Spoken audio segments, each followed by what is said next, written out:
Assalamualaikum warahmatullahi wabarakatuh. Alhamdulillahirabbil alamin. Allahumma shalli ala Muhammad wa ala ali Muhammad. Apa kabar teman-teman semuanya? Bertemu lagi dengan saya di channel Mahkota Hati Official. Saya tetap berdoa kepada Allah Subhanahu wa taala, semoga teman-teman semuanya dimanapun kalian berada, ya, semoga Allah ampuni semua dosa kita, kemudian semoga Allah angkat segala kesulitan kita, semoga Allah berikan kesehatan, kemurahan rezeki, hidup barokah semuanya, ya, kebaikan untuk kita. Dan yang paling penting, selain apa yang meminta apa yang kita inginkan, mintalah ampunan Allah.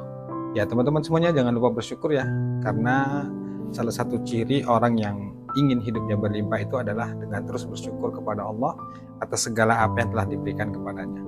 Maka selalulah ucapkan dengan Alhamdulillah ya Allah hidupku berkah, Alhamdulillah ya Allah hidupku berlimpah, Alhamdulillah ya Allah hutangku lunas, Alhamdulillah ya Allah rezekiku banyak, Alhamdulillah ya Allah keluargaku bahagia. Semuanya harus dilatih dengan selalu mengucapkan kata-kata syukur itu ya.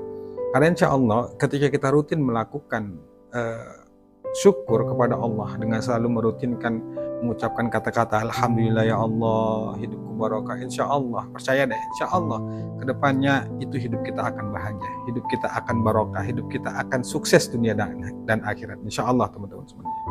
Ya baik teman-teman semuanya, hari ini saya ingin bahas tentang dahsyatnya tahajud. Atau begini deh, ada itu orang yang sudah melakukan tahajud tapi hutangnya nggak lunas-lunas, justru hutangnya makin banyak. Kenapa sih?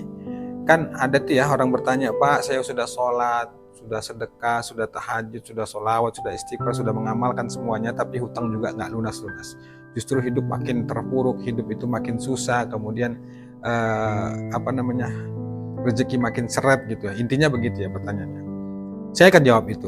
Kalau teman-teman saat ini yang sedang merasakan begitu, sudah tahajud, sudah sholat hajat, sudah melakukan banyak ibadah tapi hidupnya masih susah, dengarkan video ini hingga akhir. Jadikan ini motivasi dan semoga jawaban ini bisa menjadi teman-teman lebih semangat lagi. Ada apa sebenarnya? Ya baik, gini teman-teman semuanya. Ketika kita sudah melakukan ibadah yang niatnya itu adalah untuk kebahagiaan hidup kita, misalnya untuk lunas hutang, kan banyak tuh ya ketika orang itu ingin hutangnya lunas, dia menggunakan jalur langit. Salah satu jalur langit yang dia kerjakan adalah dengan mengamalkan sholat tahajud misalnya. Jadi dalam tahajud itu, kalau orang-orang yang sudah biasa melakukan sholat tahajud, pasti kebanyakan dia berharapnya harus sesuai dengan keinginannya. Saya katakan teman-teman semuanya bahwa ketika kita melakukan ibadah itu dan harus sesuai dengan apa yang kita minta, nggak bisa. Itulah yang membuat diri kita kecewa. Saya meyakini pasti nggak bisa. Kenapa? Karena dunia ini milik Allah. Dunia ini Allah yang atur, bukan kita. Jadi kalau kita ingin doa kita cepat terkabul, hutang kita cepat lunas, atau masalah apapun atau hajat apapun yang kita inginkan itu segera terwujud, syaratnya adalah lepaskan. Sama halnya dengan video-video sebelumnya saya katakan, kalau Anda ingin hutang Anda diselesaikan oleh Allah, lepaskan. Sama, kalau Anda sudah tahajud, Anda ingin hutang Anda lunas, kemudian Anda ingin hidup bahagia, doa cepat terkabul, kemudian hajat-hajat segera terwujud, maka caranya adalah lepaskan ke Allah. Artinya ketika Anda sudah berdoa, sudah sholat tahajud, sudah sholawat, sudah banyak melakukan ibadah, sudah percayakan semuanya pada Allah. Karena itu bukan ranah kita. Solusi mewujudkan keinginan itu sudah ranahnya Allah. Makanya ketika kita sudah berdoa, sudah melakukan tahajud, itu jangan lagi dipikirkan. Ya terserah Allah kapan Allah mengabulkan. Yang sering terjadi itu bagi kita sudah tahajud, sudah banyak lakuin ibadah, tapi kok ya Allah kenapa sih sudah tahajud, sudah sholawat, sudah istighfar, tapi kok nggak terkabul-kabul doanya. Terus kita berpikir dari mana jalannya, apa bisa. Nah, kalau berpikirnya sudah seperti itu, berarti kita meragukan kekuasaan Allah. Dan berarti secara nggak langsung kita sudah memaksa harus sesuai dengan keinginan kita. Itu nggak bisa. Dan itulah yang membuat teman-teman itu jadi putus asa, stres, nggak yakin gitu, sehingga akhirnya nggak mau lagi melakukan sholat tahajud. Jadi kalau teman-teman saat ini yang sudah mengamalkan sholat tahajud misalnya, sudah melakukan ya ikhtiar langit lah kita katakan, tapi juga belum ada perubahan, bisa jadi faktor pikiran kita yang membuat diri kita itu nggak sukses, masalah kita nggak selesai. Artinya jangan mencampuri wilayahnya Allah. Wilayah kita hanya meminta, hanya berdoa, hanya memohon. Urusan mengabulkan itu urusan Allah, bukan urusan kita. Ya silakan saja kita banyak berdoa, ya Allah lunasin hutangku, ya Allah mudahkan rezekiku, ya Allah kabulkan hajatku, ya Allah berikan solusi atas persoalanku. Silakan saja. Tapi ingat, hak untuk mengabulkan dan mewujudkan keinginan itu cuma Allah, kita nggak bisa. Maka dalam melakukan tahajud, melakukan riyadhah, melakukan ibadah, nikmati semua itu. Jadikan semua ibadah yang kita lakukan itu niatnya adalah benar-benar untuk mendekatkan diri kita ke Allah.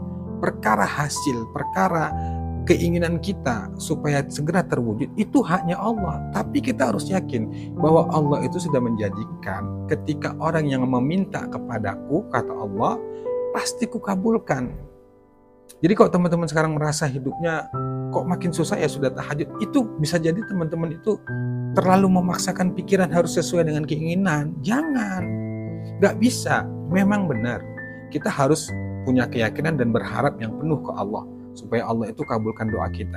Tapi kalau pikiran kita terus memaksa harus sesuai dengan keinginan kita, itulah yang disebut dengan kemelekatan. Kalau udah melekat dalam jiwa kita, itu bisa tadi mengarahnya mental block. Akhirnya kita beribadah itu hanya untuk supaya keinginan kita terwujud. Ya itu boleh, tapi caranya lepaskan saja ke Allah. Yang penting kita sudah lakukan sebagai kewajiban kita sebagai hamba. Kita meminta, memohon kepada Allah. Urusan dikabulkan tidaknya itu Allah. Tapi kita harus meyakini bahwa setiap permintaan kita, keinginan kita, doa kita itu pasti dikabulin oleh Allah Subhanahu wa Ta'ala. Cuma waktunya, lagi-lagi saya katakan waktunya, dan harus diyakini bahwa setiap doa kita itu pasti dikabulin Allah. Cuma kita harus lebih memantaskan diri lagi. Masuklah pada 3 hal itu. Selalu saya katakan 3 hal, ya: terima, sabar, ridha, ikhlas. Lakukan saja terus rutin ibadah itu ikhtiar. Ikhtiar langit itu kencangkan. Kemudian tahajud itu dirutinkan, dipaksa. Sholat 5 waktu juga dikerjakan. Sholawat, istighfar, ibadah-ibadah yang sudah dianjurkan oleh Rasulullah gitu ya. Kerjakan saja, nikmatin itu. Dan kita harus benar-benar belajar meyakini bahwa apapun yang kita minta, selagi mintanya sama Allah, insya Allah pasti dikabulin. Syaratnya itu tadi, lepaskan.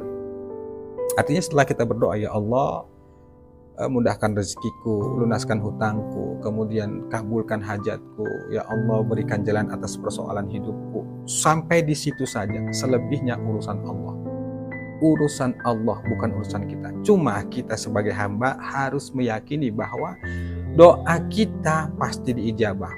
Tinggal perkara waktu dan tinggal bagaimana kita memantaskan diri supaya apa yang kita minta itu dikasih oleh Allah. Jadi intinya pemantasan diri. Pantaskan saja diri kita supaya keinginan-keinginan kita itu juga pantas dikasih sama Allah.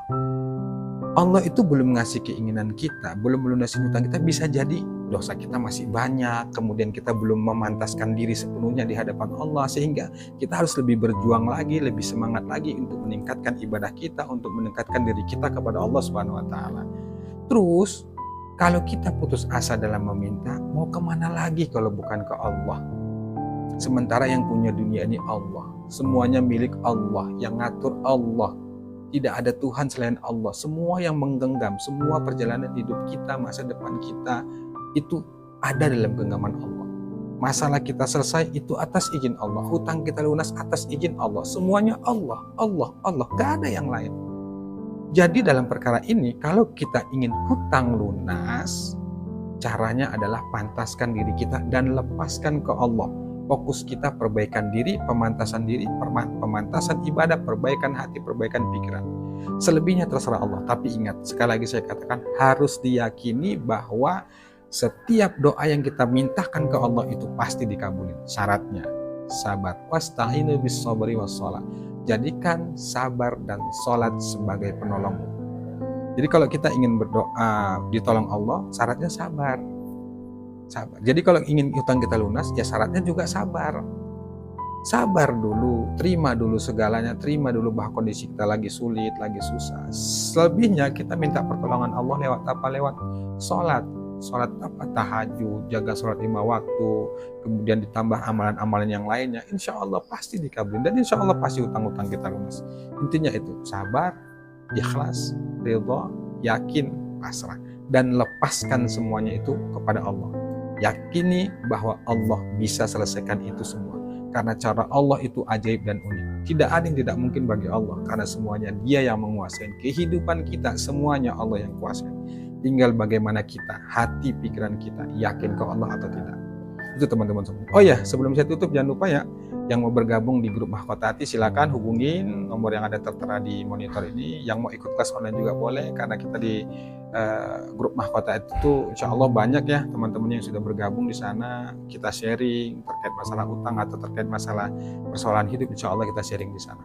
Yang mau ikut kelas online juga boleh, yang ingin mau dibimbing supaya hutangnya lunas juga boleh, insya Allah teman-teman semuanya. Jadi itu ya, semoga bermanfaat.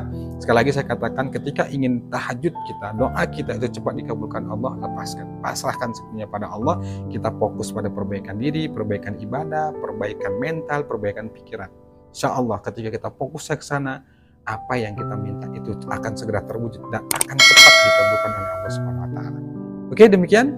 Assalamualaikum warahmatullahi wabarakatuh.